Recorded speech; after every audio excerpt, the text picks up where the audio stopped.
Hey guys, it's Steven here. In this video, I will rank all 10 Vanguard Select Index Funds on a tier list. That includes domestic equity index funds ranging from small cap to large cap, international index funds, fixed income funds, and specialty index funds. Over the past month, I have researched and analyzed each index fund for historical performance, portfolio holdings, risk profile, expense ratio, and most importantly, potential for future returns.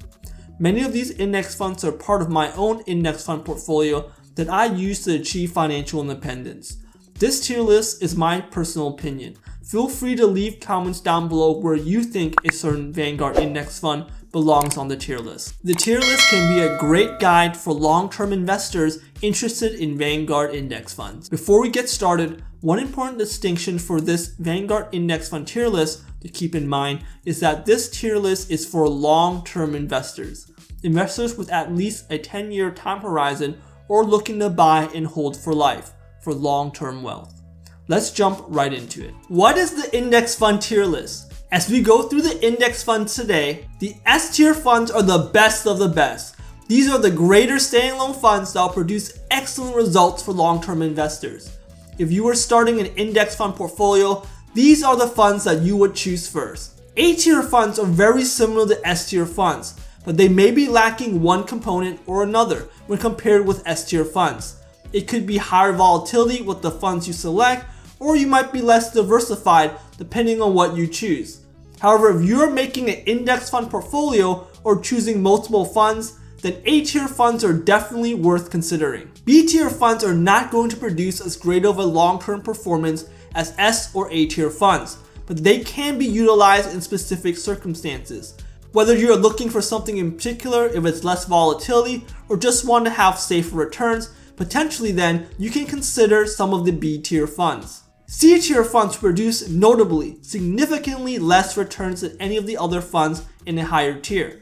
Funds here are for people who are willing to potentially take a little bit of a chance on things such as expecting greater future performance, funds that have had weaker performance, at least when compared to the funds above, or reduced volatility as you get closer to your target retirement age.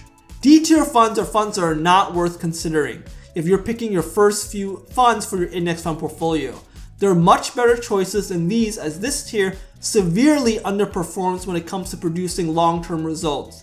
Funds in the C tier possess some of the qualities of D tier funds while producing better returns. Let's start off with a specialty Vanguard index fund that may not be as popular or well known. The Vanguard Balanced Index Annual Shares, VBIAX, with an expense ratio of 0.07%. This index fund offers investors an easy, low-cost way to gain exposure to stocks and bonds. The fund invests roughly 60% in stocks and 40% in bonds by tracking two indexes that represent US equity and US taxable bond markets. The fund's broad diversification is important because one or two holdings should not have a sizable impact on the fund.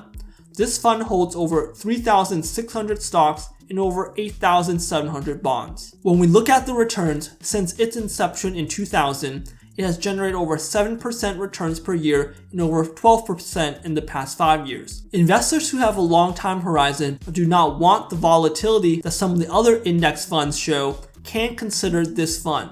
I put the Vanguard Balanced Index Annual Shares VBIAX into the B tier. Next, we have a few of the popular large cap index funds, which will be some of our top ranked index funds on the tier list. One thing to note is that the Vanguard Select funds are a blend of both growth and value stocks.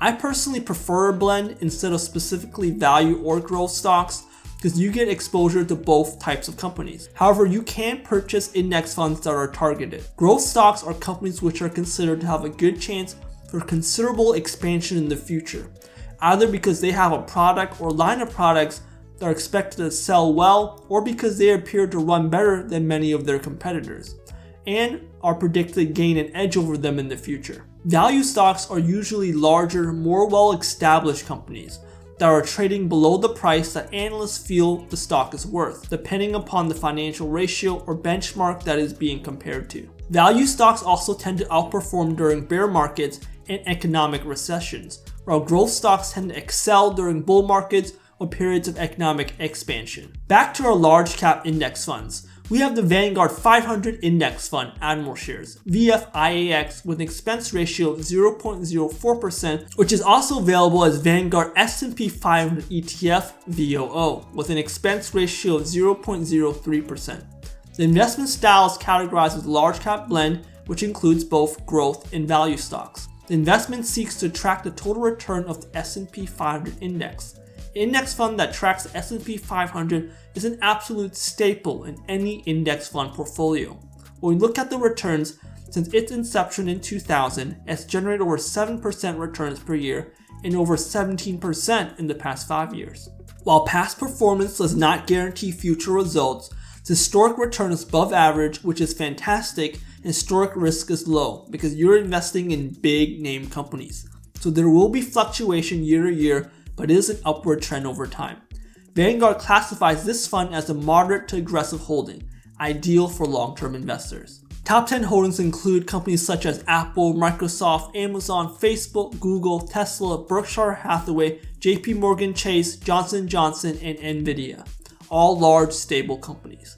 You're getting exposure to all the big companies that make up about 75 to 80% of the total market. The Vanguard 500 Index Fund Admiral Shares, VFIAX, goes into the S tier. We also have the Vanguard Total Stock Market Index, VTSAX, with an expense ratio of 0.04%, a personal favorite of legendary investor Jack Bogle, the founder of the Vanguard Group, who revolutionized the investing industry with the push for index funds. This is also available as the Vanguard Total Stock Market ETF, VTI, with an expense ratio of 0.03%. A total market index fund is another staple in anyone's portfolio. The investment seeks to track the total return of the entire US stock market as measured by the Dow Jones US Total Stock Market Index. You're essentially mimicking the growth in buying a piece of every company in the United States. When we look at the returns since its inception in 2000, it's generated about 8% returns per year and almost 18% in the past 5 years. Vanguard classifies this fund as a moderate to aggressive holding, ideal for long-term investors. Investment styles categorized as large cap blend, and the top 10 holdings are the same as seen in the Vanguard S&P 500 Index Fund, but with a lower percentage allocation in its top 10 holdings, and spread out over more companies. The Vanguard Total Stock Market Index, VTSAX, also belongs in the S tier. Next up, we have the Mid Cap and Small Cap Index Funds. The Vanguard Mid Cap Index Fund Admiral Shares, VIMAX, with an expense ratio of 0.04%, is also available as the Vanguard Mid Cap ETF, VO, with an expense ratio of 0.04%. And the Vanguard Small Cap Index Fund Admiral Shares, VSMAX, also available as the Vanguard Small Cap ETF, VB, both with expense ratio of 0.05%. Overall, mid-cap funds have higher volatility than large-cap funds, and small-cap funds have the greatest volatility when compared to either mid or large-cap funds. Typically, small-cap funds have a market cap between $300 million to $2 billion, and mid-cap funds have a market cap between $2 billion to $10 billion. Both small-cap and mid-cap index funds have the potential for greater future returns than large-cap funds, but the trade-off is in the higher volatility. For the Vanguard Mid-Cap Index Fund Admiral Shares, VIMAX, when we look at the returns since its inception in 2000, it's generated over 11% returns per year and almost 16% in the past 5 years. VIMAX includes around 370 stocks. Sample holdings include DocuSign, Chipotle, Marvel Technology, and others. The Vanguard Small Cap Index Fund Admiral Shares, VSMAX, also generated consistent returns. Since its inception in 2000, it has generated over 10% returns per year, almost 16% in the past 5 years. VSMAX includes around 1,500 stocks. Sample holdings include Charles River Laboratories, Pool Corp, Bill.com, Molina, and others. I placed the mid and small cap funds into the A tier, but if you can stomach the volatility, these funds are also S tier funds. However, if you were to select only one index fund, I would have these ranked below the large cap S tier funds. If you're selecting multiple index funds for your index fund portfolio, these mid cap and small cap funds are S tier funds, and also make up a good portion of my personal portfolio. Next, we get to the Vanguard Total International Stock Index Fund Animal Shares, VTIAX, with an expense ratio of 0.11%, which is also available as the Vanguard Total International Stock ETF, VXUS, with an expense ratio of 0.08% for exposure to international companies. While I have tremendous faith in the growth of US companies, many countries around the world have fantastic companies. This investment seeks to track the performance of a benchmark index that measures the total return of large, publicly traded, non-US companies from countries with developed equity markets out of the United States. When we look at the returns since its inception in 2010, it's generated over 6% annualized return and over 11% in the past 5 years. Historical return and risk is average. It's also categorized as large cap blend. Top 10 holdings include companies such as Taiwan Semiconductor Manufacturing, Tencent, Samsung, Alibaba, Nestle, ASML Holding, Roche, Toyota, Louis Vuitton, and Novartis. When we look into which regions of the world the equities are from, we see about 39% of the equities from Europe, 25% from emerging markets, 27% from Pacific Asia, and 6% from North America. However, for the next 25 to 30 years, I do not see international equities outperforming US companies. The US is the leader in innovation for the foreseeable future. International equities also produce less returns than domestic equities historically.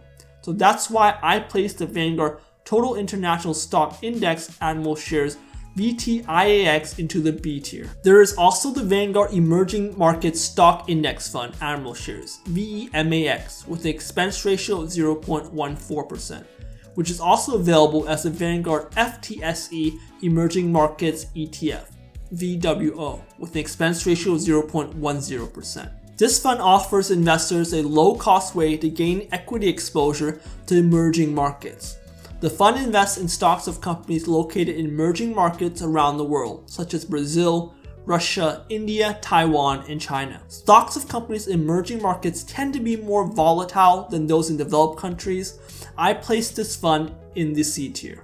If you think international companies will surpass American companies in technology and innovation, you can have them in a higher tier, but I don't think that will be the case for a while. Last but not least, we have the fixed income index funds. Fixed income have produced significantly less returns than equity index funds historically, and are better for investors with a shorter time horizon. Investors getting closer to their target retirement date may have a higher percentage in fixed income funds, or if you want to reduce the volatility of your overall portfolio, you can consider adding a bond index fund.